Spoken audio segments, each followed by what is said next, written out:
Tchadiens, nous voici au seuil de l'indépendance. Dans quelques minutes, notre peuple aura gagné le droit de disposer de lui-même, le droit de choisir lui-même sa propre voie, le droit de figurer parmi les concerts des nations, égal en dignité aux plus grandes. Nous sommes fiers et joyeux en cet instant unique. Nous sommes aussi résolus et décidés. Un peuple majeur se fait respecter, mais il n'oublie pas ses devoirs. Devoir civique du travail et de la discipline, devoir d'honneur, du respect des alliances et des amitiés. Une nouvelle journée va commencer. La République du Tchad souveraine n'oubliera pas qu'elle est grande et qu'elle est belle.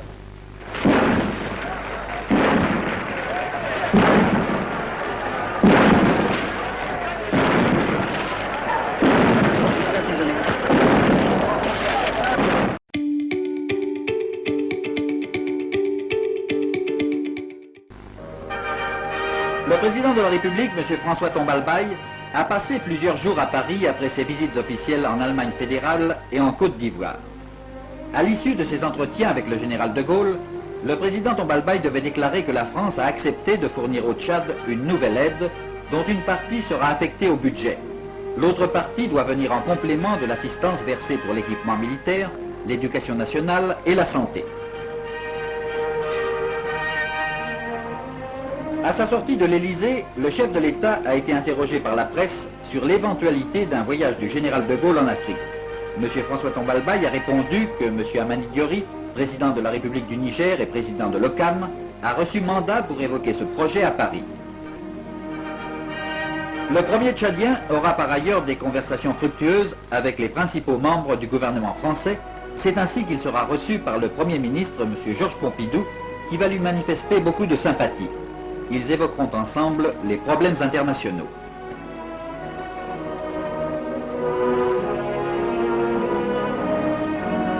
Le président tchadien a ensuite rencontré M. Michel Debré, ministre de l'économie et des finances, au cours d'un déjeuner intime auquel assistaient M. Foccart et les membres de la délégation tchadienne, M. Baroum, ministre des Affaires étrangères, Lamana, ministre de l'économie, Diguimbaï, ministre du Plan et de la coopération, et Tourgoudi, ministre de l'information.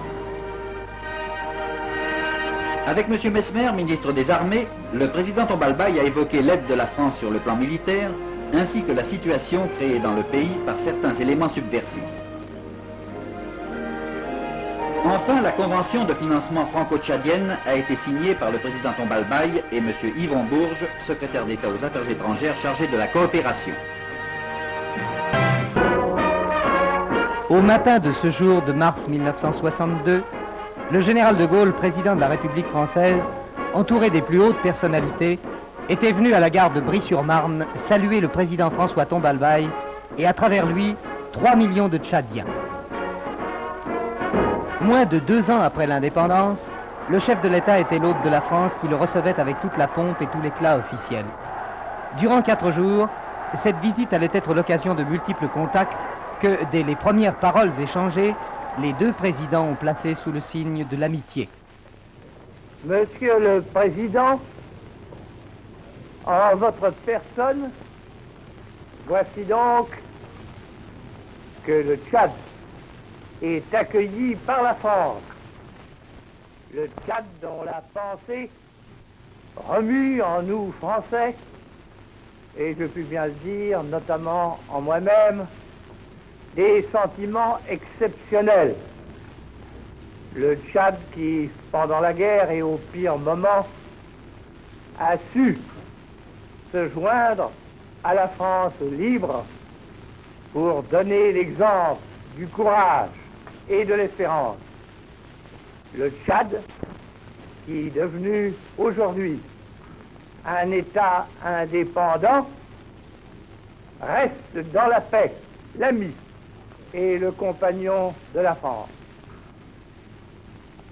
Monsieur le Président, voilà pourquoi et voilà combien nous sommes heureux de vous recevoir. Vive le Tchad!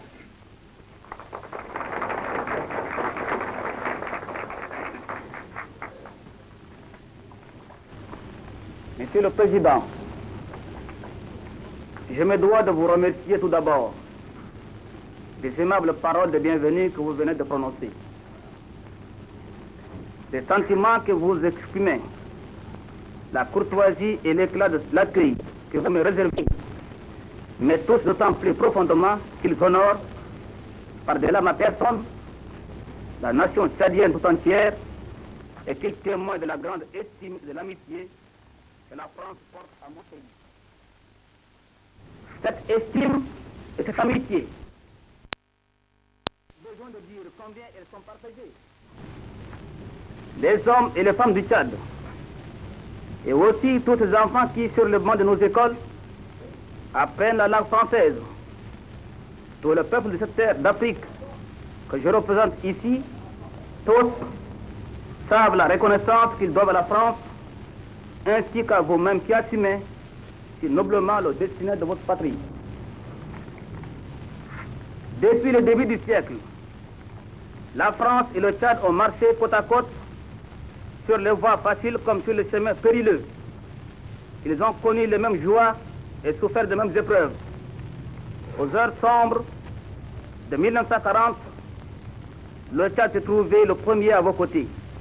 Et ces soldats, combattant avec les soldats de France, ont parcouru la longue route de sang et de gloire qui, des sables libyens, menait à la libération de Strasbourg.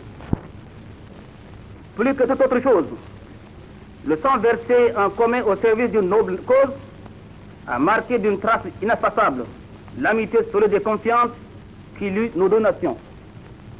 Mon pays ne peut oublier non plus et n'oubliera jamais qu'il doit à la France, au contact de sa civilisation tout entière, imprégnée de grands idéaux, et de liberté et de fraternité, la naissance et l'épanouissement de sa vocation nationale.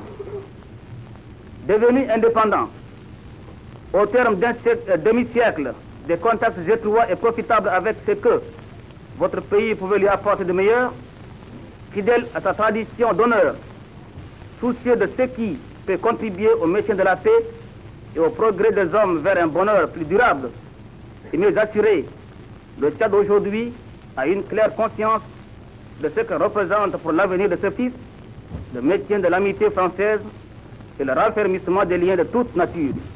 Il faut de cette amitié une vivante et concrète réalité. Parce que le Tchad est une terre de fidélité. Parce que le passé est le plus sûr garant de l'avenir. Parce que les hommes de mon pays, comme ceux de France, ne souhaitent rien d'autre que le progrès constant de tout le peuple vers un avenir de justice et de liberté. Parce que le cœur le veut et que la raison le justifie, rien ne prévaudra jamais contre ce qui nous unit. Vive la France, vive l'amitié du peuple de France et du peuple du Tchad.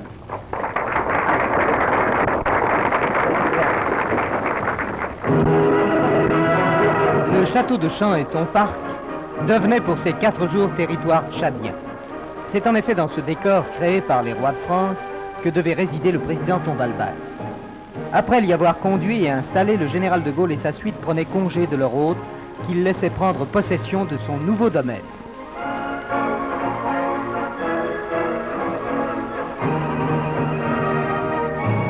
Ce n'est que 2 heures plus tard que le président Tombalbaye et les personnalités qui l'accompagnaient devaient à leur tour quitter le château. M. Foccart, secrétaire général à la présidence pour la communauté, les conduisait vers Paris. Un Paris pavoisé aux couleurs tchadiennes et françaises. Pour le premier rendez-vous de cette journée, le palais de l'Élysée.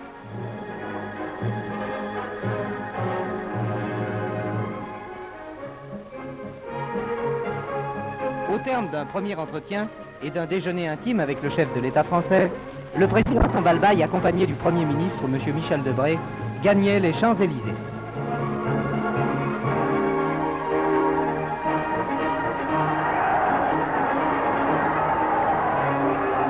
Au long de la voie triomphale, les applaudissements des Parisiens l'accompagnaient jusqu'à l'Arc de Triomphe, où il allait se recueillir sur la dalle du soldat inconnu. Ce geste de piété au pied du tombeau que la France a dédié à ses morts de la guerre était aussi destiné aux fils du Tchad. Est-il besoin de rappeler que c'est au Tchad que commença l'épopée qui devait conduire l'armée de Leclerc vers Koufra, Birakem?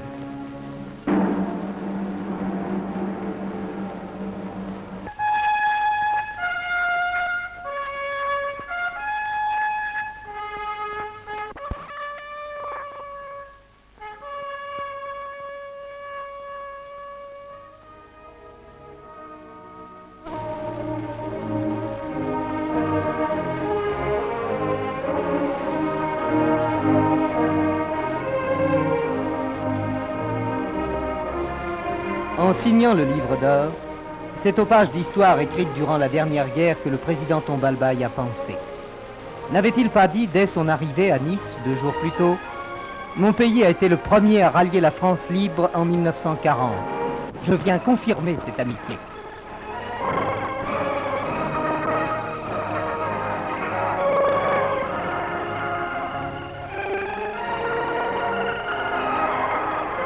À l'Arc de Triomphe, sans aucun doute, le président Tombalbaye a conquis du premier coup la sympathie de la foule parisienne, qui découvrait le jeune chef d'un État dont le nom a gardé pour elle une résonance légendaire.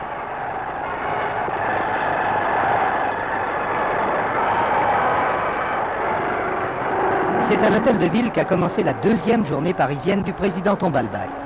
L'hôtel de ville où l'on dit que bat le cœur de Paris. En présence de M. Roger Frey, le président du conseil municipal, M. Minot, a fait les honneurs de la vieille maison communale, dont les collections se sont enrichies d'une panthère naturalisée, cadeau du chef de l'État.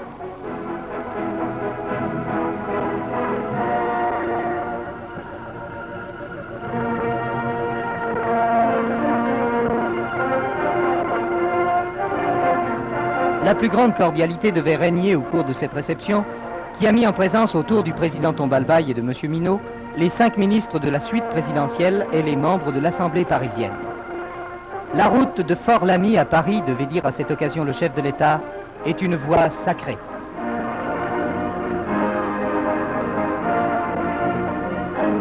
Ainsi s'achevait l'hommage de la municipalité parisienne. Un hommage direct, un hommage amical.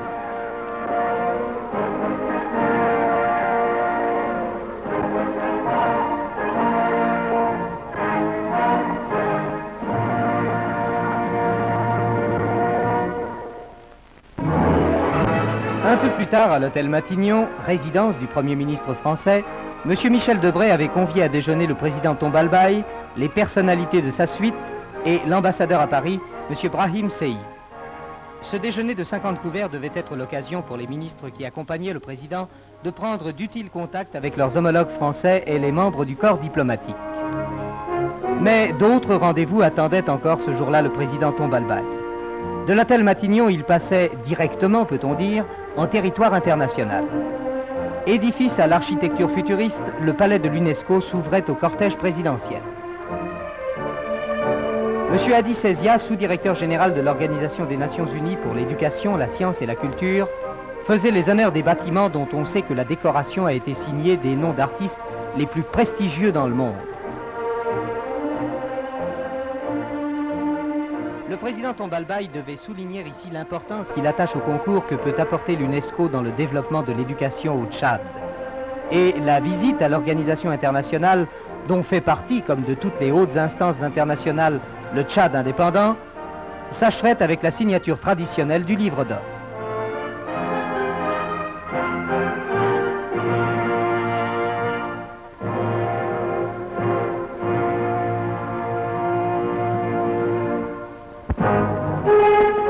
Les Invalides, ce n'était pas une pure et simple visite de touristes au tombeau de Napoléon. Avec M. Triboulet, ministre français des anciens combattants, le président Tombalbaye en effet a rendu visite aux blessés, mutilés de guerre et paraplégiques qui sont soignés et réadaptés par les soins de l'Institution nationale des Invalides.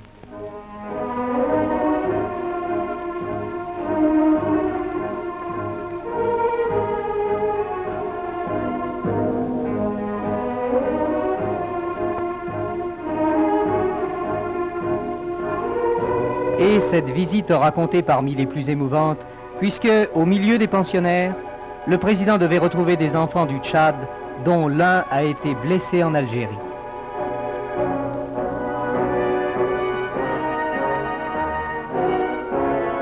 Tour à tour, le ministre français et le président Tombalbaye ont exprimé à ces hommes qui ont payé durement dans leur chair la gloire de leurs armes, leurs vœux de rétablissement. Je ne suis pas compétent en matière militaire, a dit à peu près le président. Je vous souhaite simplement de tout cœur le retour à la vie normale. Ensemble, les personnalités visitaient ensuite les installations de l'institution. Les salles de chirurgie dont les blocs opératoires comptent parmi les plus modernes. Les équipements destinés à la réadaptation des mutilés, gage de leur retour à la vie normale.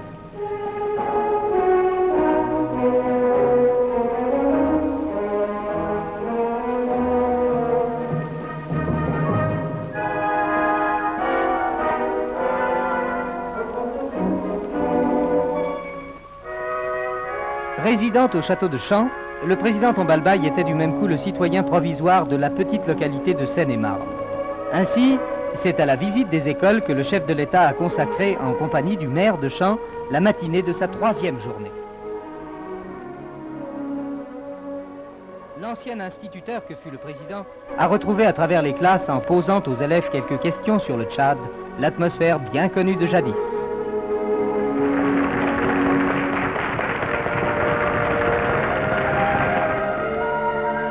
Le président Tombalbaye et sa suite regagnaient alors à pied le château de Champs, où était attendu un invité de marque.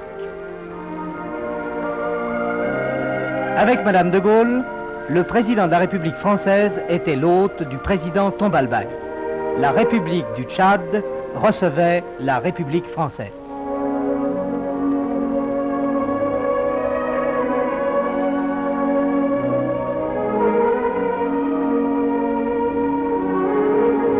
Aux côtés du général de Gaulle étaient conviés à cette réception les hautes personnalités françaises.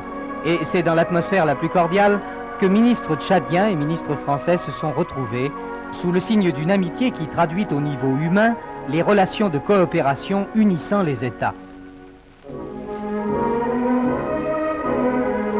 Un grand déjeuner offert en l'honneur du général de Gaulle devait marquer cette réception au château de Champs.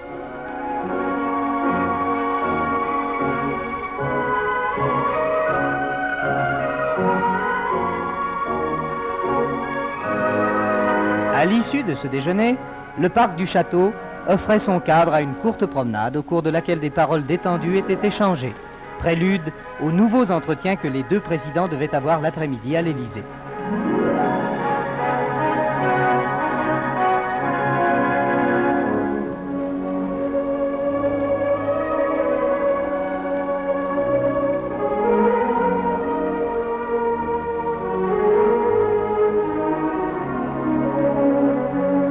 Madame de Gaulle, le président de la République française et les personnalités qui les accompagnaient quittaient seuls le château.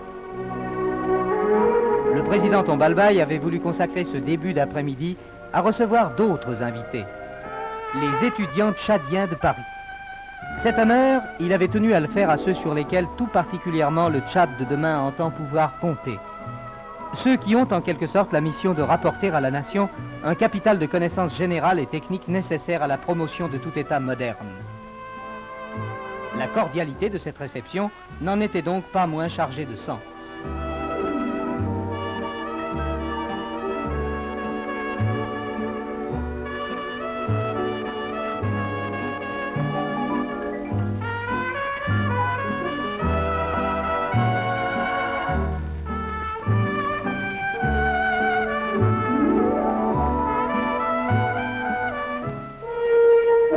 Restait au programme de la visite parisienne du président Tombalbaye un rendez-vous de choix, le rendez-vous avec le tout Paris.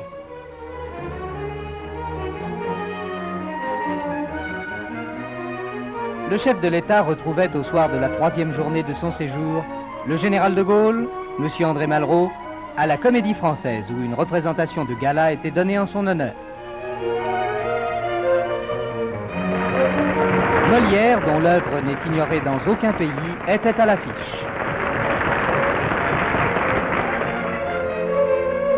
Au foyer, le président Tombalbaye recevait l'hommage des personnages classiques à travers celui des comédiens du théâtre français.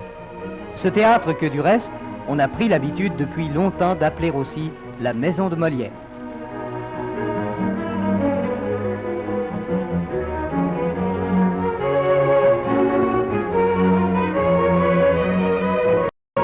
C'était, dans l'éclat des costumes, la fin brillante de la visite présidentielle. Ou presque. Le lendemain, il restait encore au président Tombalbaye un geste à accomplir. L'inauguration au Grand Palais de l'exposition consacrée à l'art ancien du Tchad. M. André Malraux, ministre français des Affaires culturelles, accompagnait en cette circonstance le chef de l'État.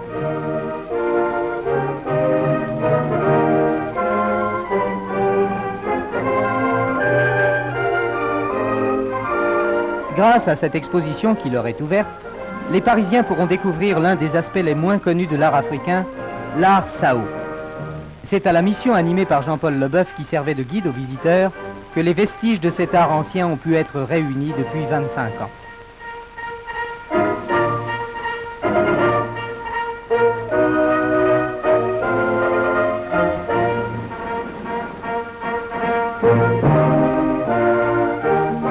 moment où s'achevait la visite du président Tombalbaye à la République française, l'exposition de l'Arsao allait offrir aux Parisiens curieux l'occasion d'un contact quotidien avec le Tchad. Et c'était en quelque sorte, devant le Grand Palais, au bord de la Seine, l'adieu du président de la capitale française. Coopération décidée d'un commun accord.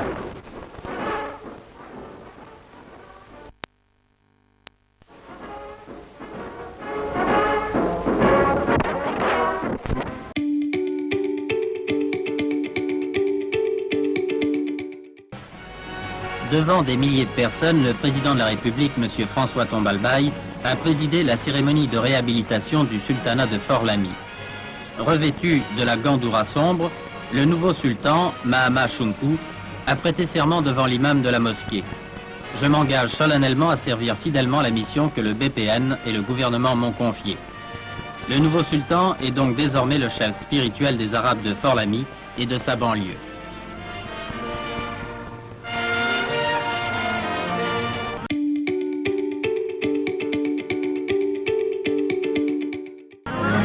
L'avenir du lac Tchad, après les experts, les ministres délégués des 4 pays membres de la commission du lac Tchad, Cameroun, Nigeria, Niger et Tchad, se sont réunis à Fort-Lamy pour étudier le dossier.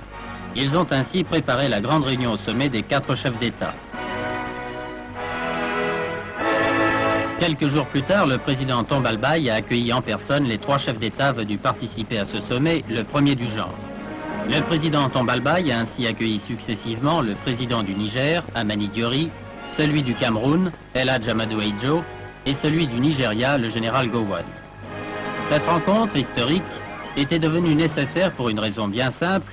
Après les études fondamentales menées par la Commission, après la décision commune de coopérer au développement harmonieux de la région du lac, il fallait prendre les décisions financières qui commandent maintenant le passage au stade des réalisations concrètes. La conférence s'est ouverte le 5 juillet à la maison du parti, en présence des membres du BNP, du gouvernement, du corps diplomatique et des commissaires nationaux des 4 États. Les présidents ont examiné ensemble comment il était possible de faire de la région du lac un lieu d'échange, de rencontre, bref, un pôle de progrès de développement bénéfique pour les populations des 4 pays. Ils ont étudié dans le détail quelles étaient les ressources du bassin, en s'intéressant plus particulièrement aux ressources agricoles, aux activités de la pêche et à celles de l'élevage. Toutes ces activités seront développées en priorité. Mais les 4 chefs d'État sont également tombés d'accord pour développer très rapidement le réseau des routes et des télécommunications. Ainsi, le lac pourra jouer pleinement son rôle de trait d'union entre les pays riverains.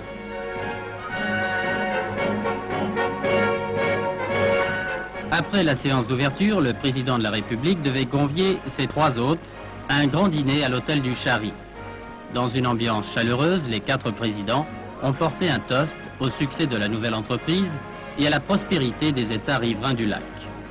Les présidents Hamani Diori, Ahidjo et Gowon ont également remercié le chef de l'État et le peuple tchadien pour l'accueil reçu à Fort-Lamy.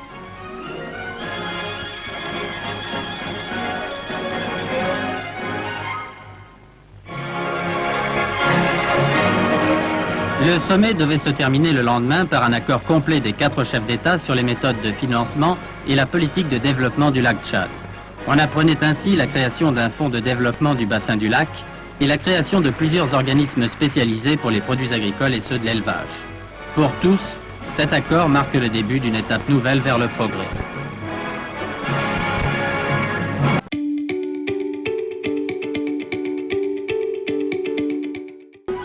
Le chef de l'État, M. François Tombalbaye, est venu assister à la séance de clôture de la première session ordinaire 1967 de l'Assemblée nationale.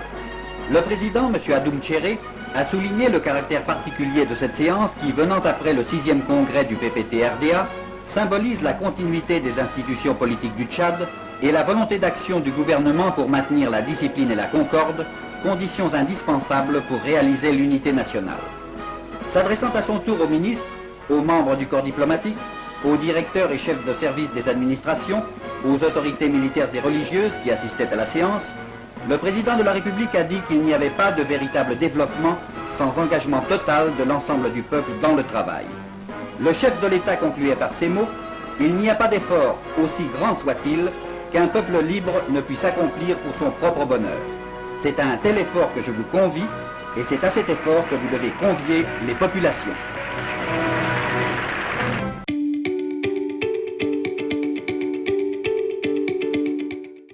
Au Palais des Congrès, par la voix de leur doyen, M. Vibot, ambassadeur de France, les chefs de mission diplomatique accrédités à Fort-Lamy ont présenté leurs vœux au chef de l'État.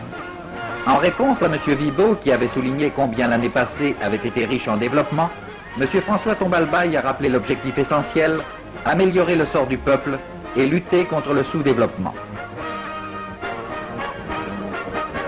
M. Adoum Tchéré, président de l'Assemblée nationale, s'est fait l'interprète des vœux des parlementaires, tandis que M. Houchard Tourgoudi rappelait l'immense espérance de la jeunesse. À leur tour, le président de la Cour suprême et le président du Conseil économique et social ont exprimé les souhaits des corps qu'ils représentent. Après le porte-parole du Chariba Guirmi, chacun des ministres a pris la parole pour renouveler sa confiance au chef de l'État et lui dire les espoirs de progrès et d'unité que suscite l'année 1969. Dans sa réponse, le président de la République devait inviter ses collaborateurs à mesurer le chemin parcouru au cours de l'année écoulée. À son avis, la révolution culturelle restera le fait le plus important. Cette révolution n'est pas exclusive, a-t-il ajouté.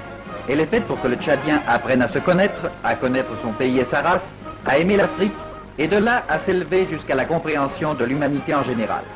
C'est donc une révolution généreuse. L'année 1968, devait poursuivre le président Tombalbaye, n'a été stérile à aucun moment.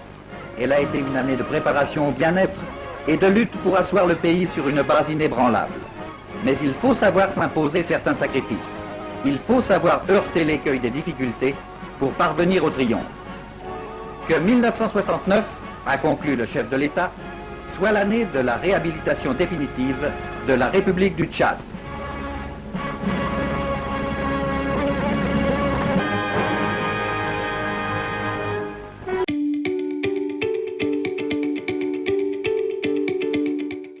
Les jours et les heures qui ont précédé l'arrivée du président et de Madame Pompidou, officiellement invités au Tchad par le président Tombalbaye, ont été marqués à Fort-Lamy par des préparatifs fébriles. Un peu partout s'achevait la confection des pagnes multicolores en tissu imprimé à l'effigie des présidents Pompidou et Tombalbaye.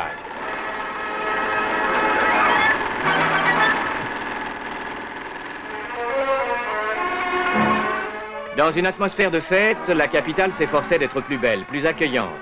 Et les Lamifortains virent bientôt arriver de tous les points du pays, en camion, à cheval ou sur des méharis, d'importantes délégations de toutes les préfectures du Tchad.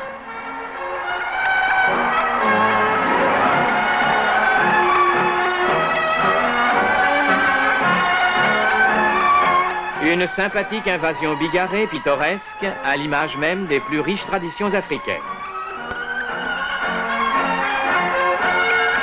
On a pu estimer que 2000 anciens combattants, 17 000 femmes militantes du Parti progressiste tchadien, 7 000 militants, des milliers de jeunes, de nombreux chefs traditionnels et d'innombrables danseurs et danseuses se sont ainsi préparés au grand rendez-vous du mercredi 26 janvier 1972, sans compter bien entendu la foule immense et sans uniforme des citoyens de Fort-Lamy.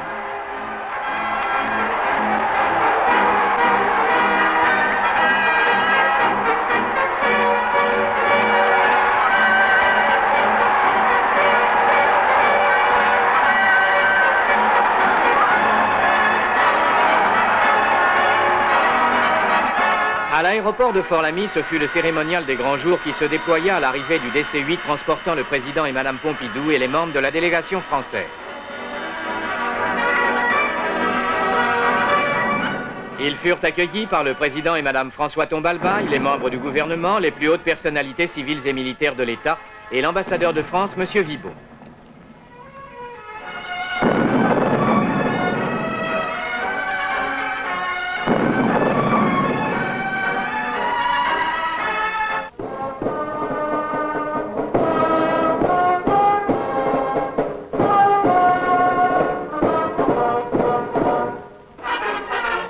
Après l'audition des hymnes nationaux, ce fut la revue des troupes. Puis, le président de la République française se fit présenter les membres des corps constitués.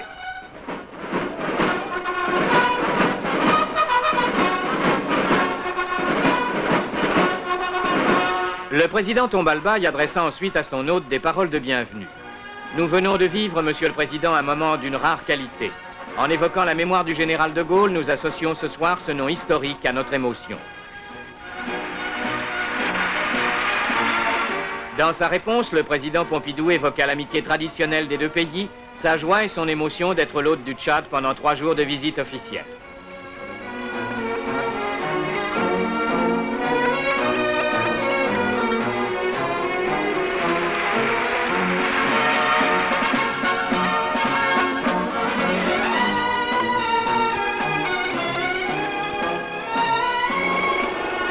L'accueil de la population de Fort-Lamy fut délirant.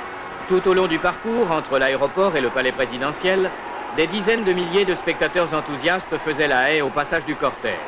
Il y avait aussi des centaines et des centaines de cavaliers dressés sur leurs étriers, des méharistes enturbanés, des anciens combattants bardés de médailles. Une foule immense, vibrante, heureuse d'acclamer et d'applaudir les deux présidents.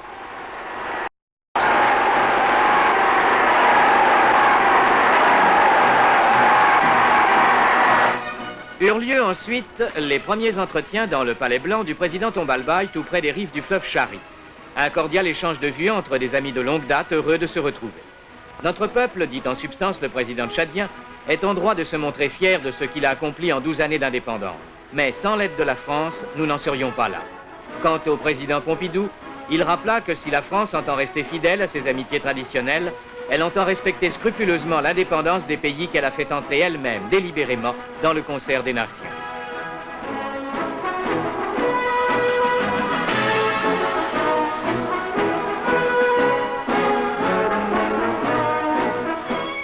Cette première journée du séjour devait s'achever par une grande réception à l'honneur du président français et de Madame Pompidou, offerte à la maison du Parti progressiste tchadien. Les plus hautes personnalités de Fort-Lamy y assistèrent.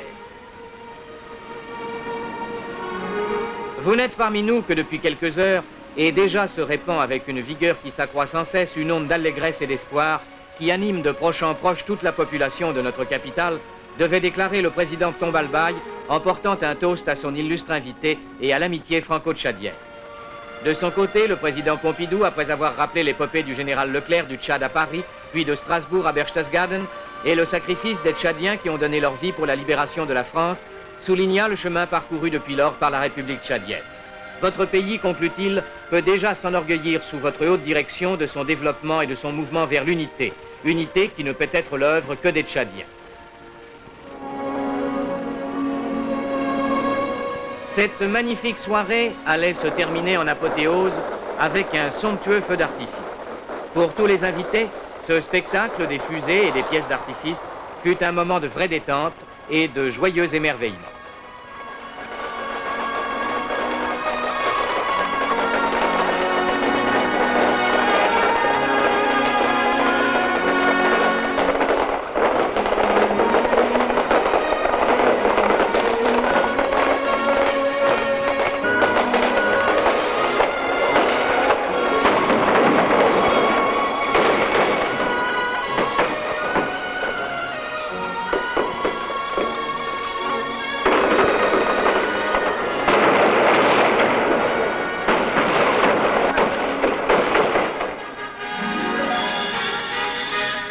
Autour du président Pompidou, on notait la présence du ministre français des Affaires étrangères, M. Maurice Schumann, et celle des hauts responsables de la coopération en France, M. Jacques Foccart et Yvon Beau. La journée du lendemain devait commencer par des entretiens élargis au palais présidentiel. Tandis que le président Georges Pompidou réaffirmait la volonté de la France d'aider le Tchad dans ses difficultés, Madame Pompidou, de son côté, visitait le centre social numéro 1 de Fort-Lamy en compagnie de Madame Tombalbaye. Elles y furent accueillies par le ministre de la Santé publique et des Affaires sociales, le docteur Barou. Au cours de sa visite, la première dame de France a offert des cadeaux aux élèves de ce centre social. Ceux-ci, de leur côté, lui ont remis en présent un vase de terre cuite et un service de table brodé dans l'atelier de couture du centre.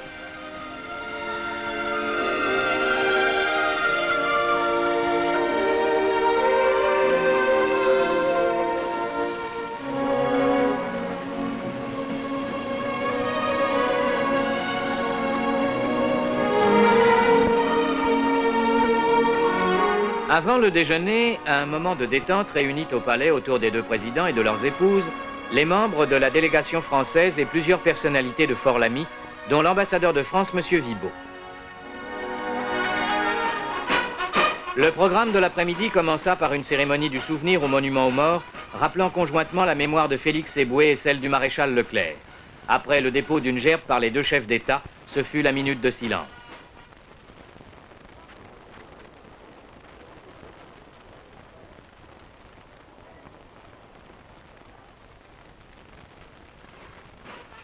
Puis les présidents saluèrent les très nombreux anciens combattants présents à la cérémonie. Le cortège repartit ensuite pour la visite de la ville de Fort-Lamy. Plus de 300 000 personnes allaient acclamer les deux chefs d'État debout dans la Mercedes présidentielle. On retrouvait la haie des cavaliers aux chevaux harnachés, armés de sabres et somptueusement habillés. Des banderoles célébraient partout l'amitié franco-tchadienne et la coopération entre les deux pays. Danseurs, instrumentistes, chanteurs contribuaient à donner la note générale, celle de la fête populaire, enthousiaste et joyeuse.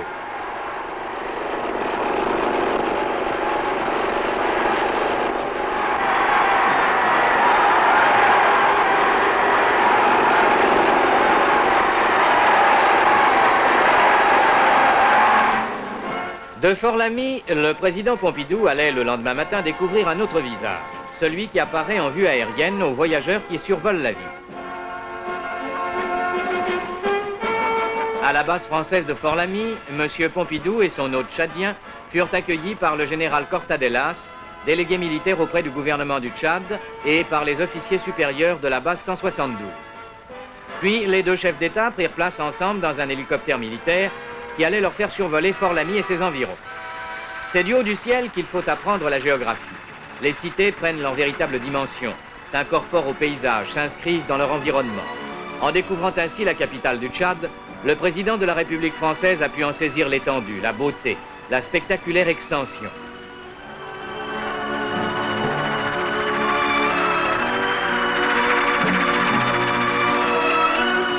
À son retour à la base, où l'attendaient les chefs militaires français et les membres de sa suite, M. Georges Pompidou a pu s'entretenir des problèmes de l'assistance technique militaire à la République du Tchad et encourager tous ceux qui en sont les artisans.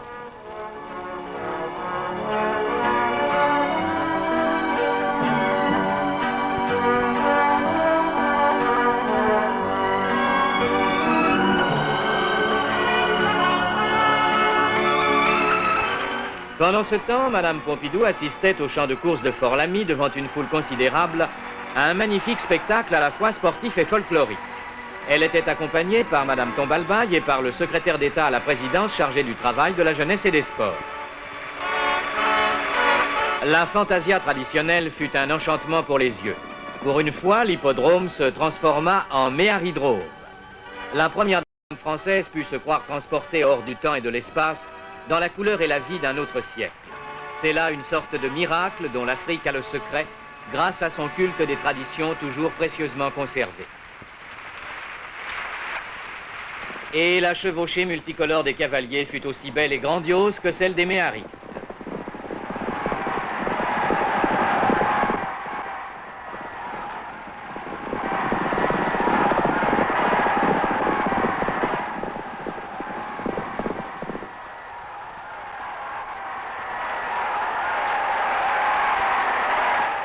Sous les ombrages des jardins du palais, le président Pompidou répondait de son côté aux questions des journalistes. La France n'a pas conduit le Tchad à l'indépendance pour le livrer ensuite à l'anarchie intérieure ou aux ambitions extérieures, déclara-t-il notamment.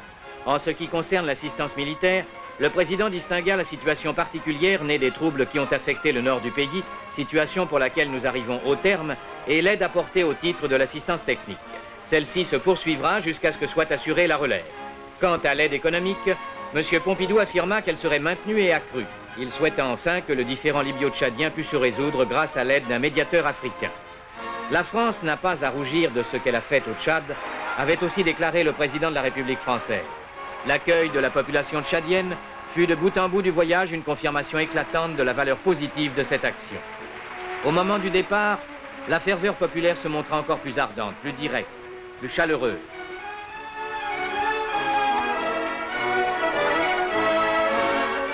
À l'aéroport de Fort-Lamy, autour du président Tombalbaye et des membres de son gouvernement, de très nombreuses personnalités de la capitale étaient venues souhaiter bon voyage aux visiteurs français. Au-delà du cérémonial, ce fut l'heure de l'émotion partagée, des paroles de reconnaissance, des remerciements réciproques, de l'expression d'une amitié sincère.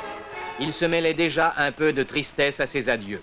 Ces 3 jours de visite officielle avaient passé bien vite. La population tchadienne a prouvé aux dirigeants français et à ses détracteurs étrangers que le pays n'est pas en pleine guerre civile, qu'il est uni autour de son chef, qu'il croit à son avenir. Le président et Madame Pompidou ont pris conscience de cette vérité essentielle. Ils ont senti aussi combien était profonde et solide l'amitié du Tchad pour la France.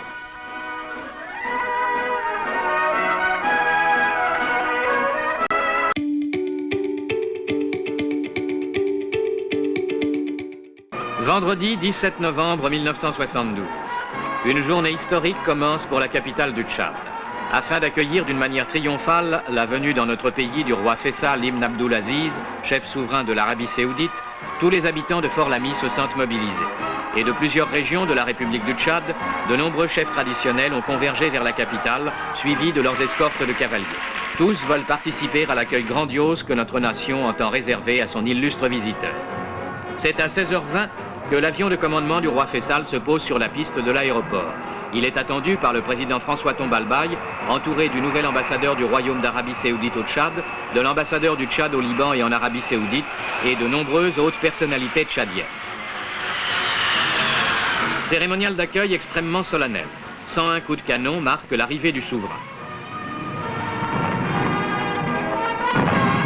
Notre président accueille Sa Majesté le roi Faisal et les membres de son importante suite. 2 altesses royales en font partie, le prince sultan Ben Abdulaziz, ministre de la Défense et de l'Aviation, et le prince Nawaf, conseiller privé de Sa Majesté.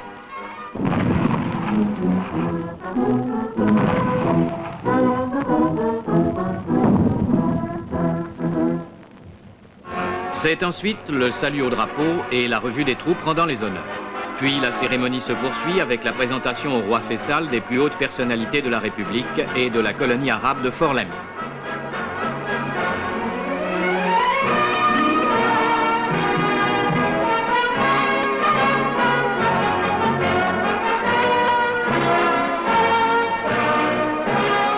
Le long cortège officiel va ensuite s'ébranler et prendre la direction de la capitale. Premier arrêt bientôt au pied de l'Arc de Triomphe. C'est là, en présence de M. Mahamad Jarma, maire de Fort-Lamy, qu'une fillette remet symboliquement au roi Faisal la clé de la ville. Le cortège reprend alors sa marche vers le palais présidentiel en empruntant l'avenue Charles de Gaulle puis la place de l'Indépendance. Tout au long du parcours, la population de Fort-Lamy réserve au roi d'Arabie Saoudite et au président de la République un accueil extrêmement chaleureux.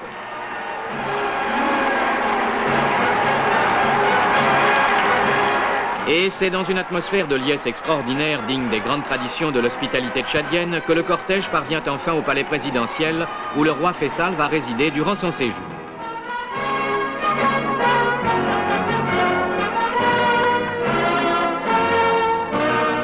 Un peu plus tard, au palais, se déroule une cérémonie d'échange de décorations. Pour commencer, c'est le chef de l'État qui remet à son hôte royal le collier de grand maître de l'Ordre national du Tchad.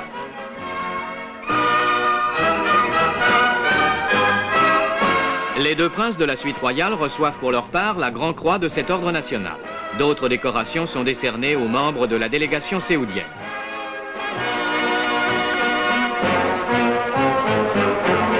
De son côté, le souverain séoudien remet au président Tombalbaye le collier du Grand Wissam du roi Abdulaziz.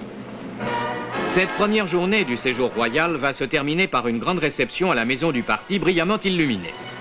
Au cours de ce banquet offert en l'honneur du roi Faisal, le président Tombalbaye va exprimer à son hôte la profonde émotion que ressent le peuple tchadien, l'indicible honneur que représente pour lui la visite du roi d'Arabie Saoudite, seigneur des lieux saints de l'islam. Le chef de l'État dénonce à ce propos l'esprit calomnieux de ceux qui ont pu insinuer que les musulmans se sentaient brimés au Tchad.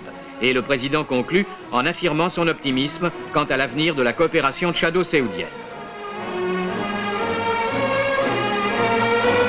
Dans sa réponse, le roi Faisal rend un vif hommage à la sagesse du président Tombalbaye, à ses efforts éclairés pour guider son peuple vers le progrès.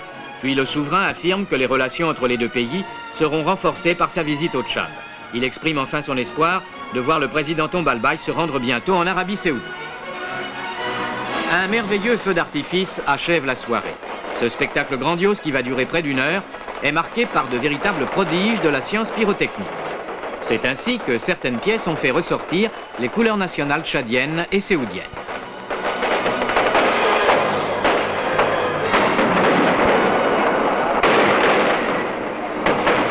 Tous les invités ont apprécié l'ambiance de cette réception inspirée par l'esprit de la révolution culturelle tchadienne.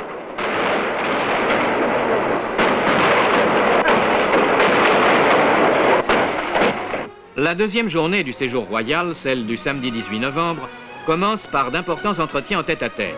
Ils permettent au roi Faisal et au président Tombalbaye d'étudier les problèmes de coopération bilatérale entre les deux pays et d'évoquer les grandes questions de la politique internationale, notamment celle du Moyen-Orient.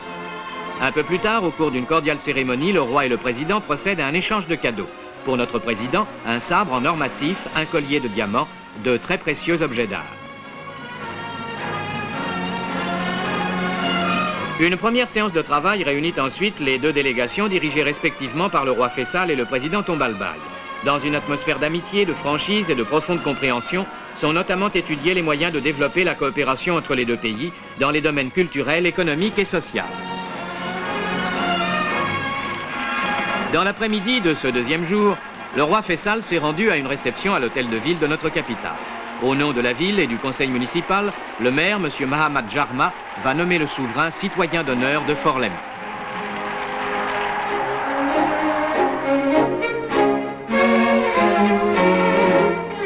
Désormais, a-t-il aussi annoncé, la place hémicycle de la Grande Mosquée portera le nom de place du roi Faisal. Ainsi, la capitale du Tchad pourra se souvenir de la visite historique du souverain de l'Arabie Saoudite, cette terre sainte, a précisé M. Jarma, qui, depuis Abraham, a été la base de presque toutes les religions. Le roi a signé enfin le livre d'or de la vie. À l'issue de cette cérémonie, le nouveau citoyen d'honneur de Fort-Lamy a pris place dans la Mercedes 600 du chef de l'État pour faire, aux côtés du président Tombalbaye, plus ample connaissance avec notre capitale. Au cours de ce périple dans les grandes artères, une véritable marée humaine a crié sa joie au passage du souverain séoudien et du chef de l'État. Et le cortège a dû réduire sa vitesse pour mieux permettre au roi d'apprécier ce spectacle particulièrement évocateur de la personnalité du Tchad dans toute sa diversité. La troisième journée du séjour royal, celle du dimanche 19 novembre, a débuté par la visite du roi Faisal à la grande mosquée de Fort-Lamy. Il y est accueilli par l'imam Moussa Ibrahim et par le maire de la ville.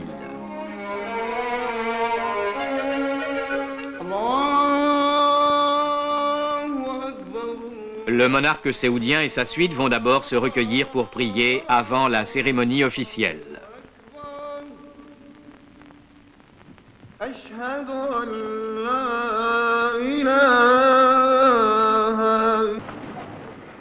Puis le souverain a reçu un présent de l'imam Moussa Ibrahim qui a dit sa joie de pouvoir accueillir le père spirituel de tous les musulmans du monde. Le roi Faisal a exprimé ses vifs remerciements. Dernière séance de travail pour la signature du communiqué conjoint.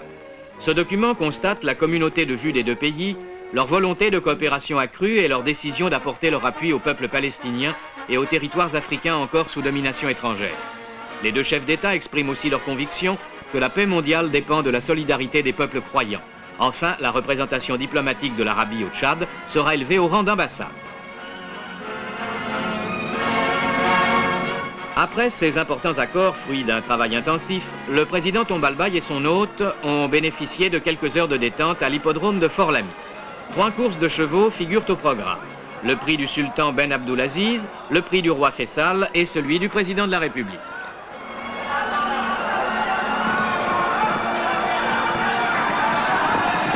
Trois épreuves mouvementées dont les deux chefs d'État ont suivi les péripéties à la jumelle avant de décerner les coupes aux jockeys gagnants.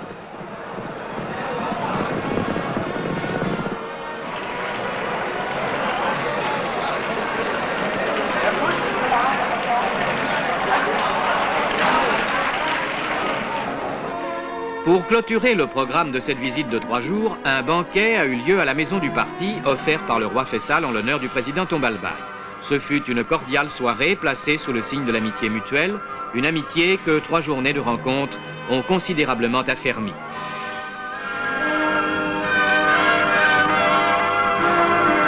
Le lendemain matin, cérémonie du départ de la délégation séoudienne à l'aéroport de Fort-Lamy. Autour du président Tombalbaye, de nombreuses personnalités l'ami Fortaine venues saluer le roi Faisal et les membres de sa suite. Le cérémonial des adieux est marqué d'une certaine nostalgie. On apprend vite à se mieux connaître, mais trop vite passe le temps quand d'authentiques sentiments d'amitié se sont avivés de part et d'autre. Désormais, l'Arabie Saoudite et le Tchad sont vraiment des pays frères. Ils ont pris conscience de leur solidarité et entendent la faire jouer pleinement sur le plan bilatéral comme sur le plan international. Avant de prendre congé de son hôte, le président Tombalbaye, Sa Majesté le roi Faisal tient à lui exprimer ses vifs remerciements pour l'extrême intérêt qu'il témoigne en faveur des musulmans tchadiens et pour l'accueil chaleureux et cordial que le Tchad lui a réservé, tant sur le plan populaire que sur le plan officiel. Le souverain saoudien et sa suite allaient ensuite quitter notre pays en s'envolant à destination de Dakar.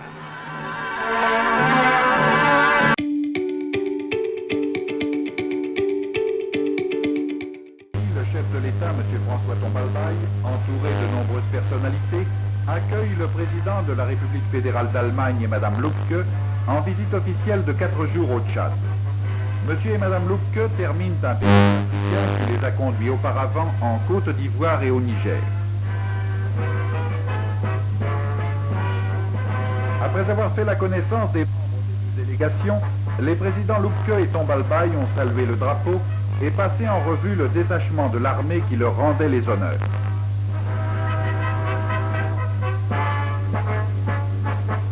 Les membres du bureau politique national et du corps diplomatique ont été présentés au chef d'État allemand, puis le cortège a gagné les salons de l'aéroport où le président Tombalbaye a souhaité un bon séjour aux visiteurs et rendu hommage à l'Allemagne fédérale pour l'ampleur de son action au Tchad dans le cadre de l'aide aux pays en voie de développement. De son côté, le président Lubke a dit sa joie de visiter le Tchad et célébrer les liens qui unissent les deux pays. Au palais présidentiel, un peu plus tard, le chef d'État allemand et Mme Lubke rendaient visite au président Tombalbaye, qui rappelait à cette occasion son voyage en Allemagne il y a 2 ans et l'accueil chaleureux qu'il avait reçu. En gage de cette amitié, M. François Tombalbaye a conféré à Mme Lubke les insignes de l'ordre du mérite national tchadien.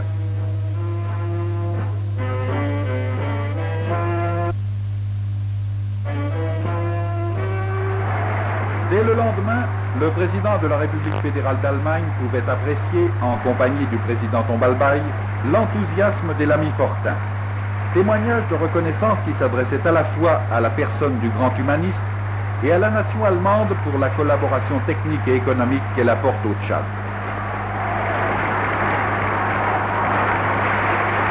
Sur la place de l'Indépendance, pavoisée aux couleurs des deux pays et en présence d'une foule considérable, les deux chefs d'État, passé les troupes en revue, ont présidé une émouvante cérémonie du souvenir.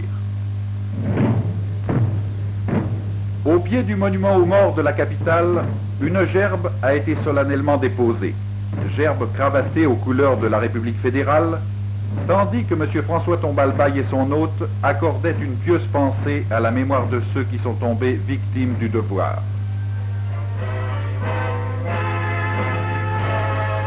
À l'hôtel de ville, dont le livre d'or contient de célèbres autographes, le président et Mme Lubke, toujours accompagnés de M. François Tombalbaye, ont entendu le maire, M. Mahamat Yakouma, exprimer la joie et la fierté de la capitale. Dans sa réponse, M. Lubke a dit combien il avait été séduit par le charme de la ville, à laquelle il a souhaité succès et prospérité, avant de l'écrire en toutes lettres sur le livre d'or. Mme Lubke a également été invitée à apposer sa signature au bas de cette belle page de l'amitié germano-tchadienne.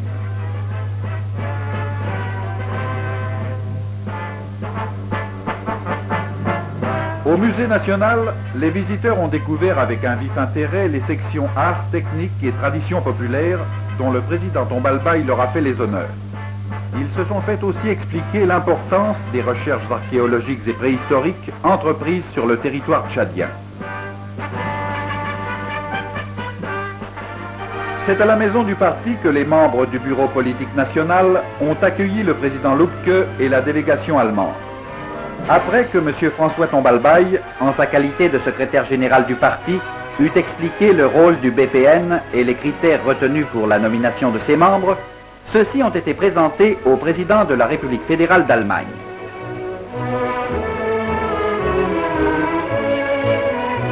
Un peu plus tard, les deux délégations, conduites respectivement par M. Jacques Baroum, ministre des Affaires étrangères, et par M. Gerhard Tepler, ministre fédéral de la coopération économique, ont discuté de l'aide que pourrait apporter l'Allemagne à la République du Tchad. En fin d'après-midi, les deux chefs d'État se retrouvaient au palais présidentiel, où le premier magistrat de la République fédérale et Mme Lubke ont découvert et apprécié les cadeaux préparés à leur intention par M. François Tombalbaye. Échange de bons procédés d'ailleurs, car M. et Mme Lubke n'étaient assurément pas arrivés les mains vides à Fort-Lamy. Au cours du dîner offert en l'honneur de ses hôtes, le chef de l'État rappelait une nouvelle fois les relations privilégiées qu'entretiennent l'Allemagne fédérale et le Tchad. Nos objectifs sont communs, a répondu M. Lubke. Nous œuvrons pour la sauvegarde de la paix, le respect de la liberté et l'épanouissement de nos peuples. C'est d'ailleurs à ce triple objectif que des vœux ont été formés. À son tour, Fort Archambault devait faire aux deux présidents une réception digne de la capitale du Moyen Chari.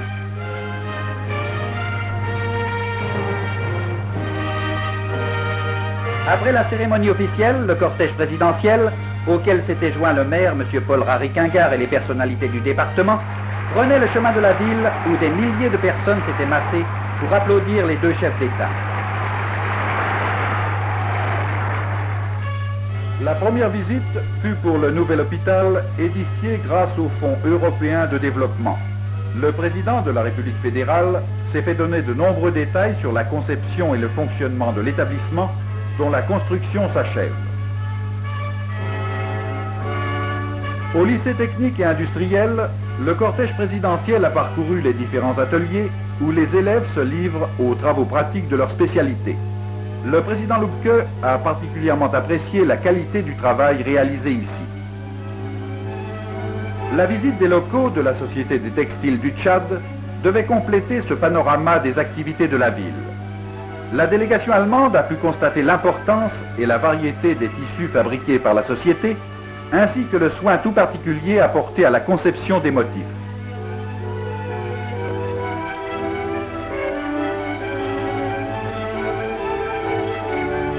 Une délicate attention a séduit les visiteurs. La Société des textiles du Tchad a sorti des pagnes à l'effigie des deux présidents avec la date de leur visite, 16 février 1969. Au cours de la réception offerte en l'honneur de M. et Mme Lubke, le préfet du Moyen Chari et le président de la République fédérale ont tour à tour souligné le sens et la portée de cette journée. Et tandis que les verres étaient levés à l'amitié germano-tchadienne et à une coopération toujours plus étroite des deux pays, les danseurs prenaient possession de la piste. Un spectacle qui a vivement intéressé les visiteurs et qui couronnait l'accueil plein de chaleur, d'admiration et de cordialité qu'avaient réservé pendant toute la journée au cortège présidentiel les populations de Fort Archambault et des environs. De retour à Fort-Lamy, les présidents François Tombalbaye et Heinrich Lubke ont apposé leur paraphe au bas du communiqué qui résumait les entretiens et les accords passés entre les deux délégations. Ce document constate l'unanimité des deux parties à reconnaître les principes énoncés dans la Charte des Nations Unies et affirme la nécessité d'un renforcement des relations entre l'Europe et l'Afrique.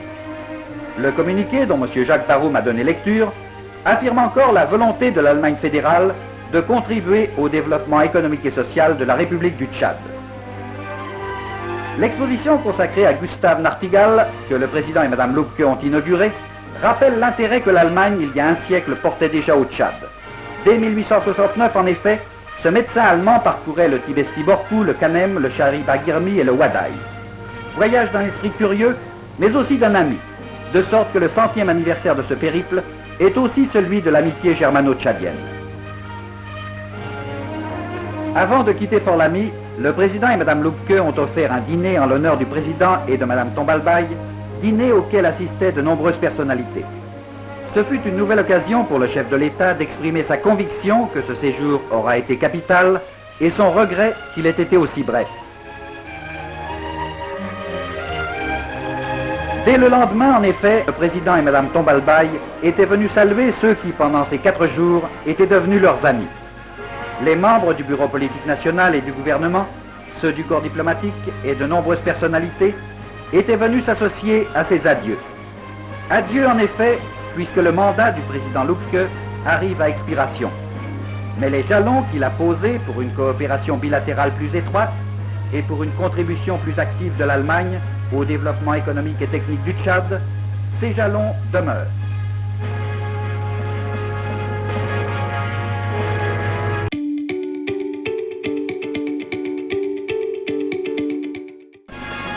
Depuis le 27 août 1973, le Tchad vit sous le signe du renouveau. La tenue dans notre capitale du congrès constitutif du Mouvement national pour la révolution culturelle et sociale, MNRCS, marque en effet un tournant historique de la vie politique tchadienne.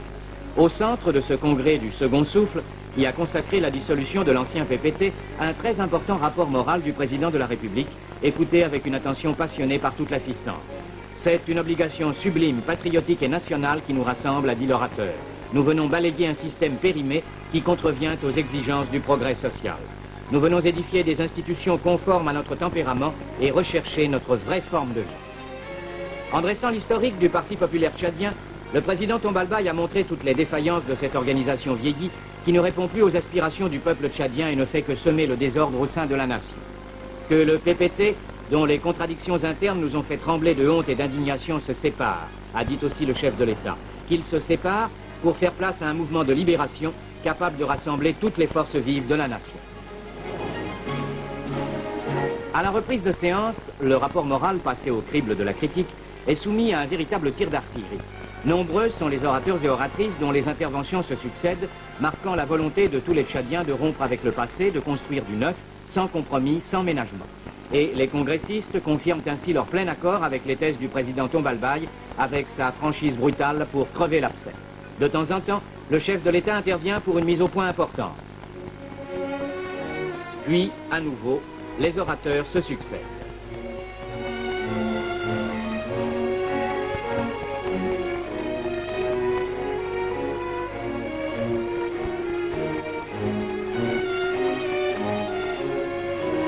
Après une intervention très remarquée de notre ministre de la Justice, une sorte de passe d'armes est provoquée par l'intervention de l'ancien maire de Moundou, M. Nabetim Baye. Le président Tombalbaye reprend la parole à ce propos pour une nouvelle mise au point. Puis, le débat se poursuit.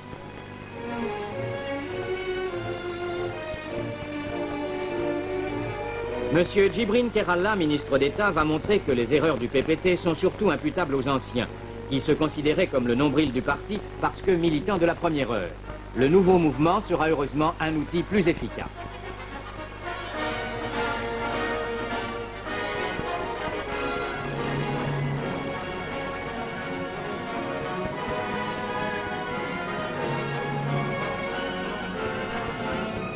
Une intervention vigoureuse de M.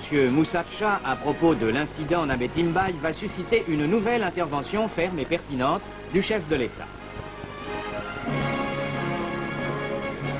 Un peu plus tard, M. Abou Nassour, président de l'Assemblée nationale, va rendre un vif hommage au président Tombalbaye, héros de la lutte anticoloniale. Puis, derrière leur président, tous les députés présents vont chanter la complainte du Tchad. Au cours de cette importante séance, où les rapporteurs ont donné lecture des diverses résolutions du Congrès, le président Tombalbaye a été élu à l'unanimité secrétaire général du mouvement. Par ailleurs, le Congrès a décidé de débaptiser les personnes, les rues et les villes du Tchad portant un nom étranger. Notre président a annoncé sous les acclamations son nouveau nom authentiquement tchadien, Ngarta Tombalbaye. La séance de clôture du Congrès commence par un discours du président Ngarta Tombalbaye qui effectue plusieurs mises au point. Il reconnaît notamment qu'il y avait des innocents au sein du défunt PPT. Le nouveau secrétaire général précise également que le Tchad n'est pour rien dans l'affreux assassinat du docteur Outel Bono à Paris.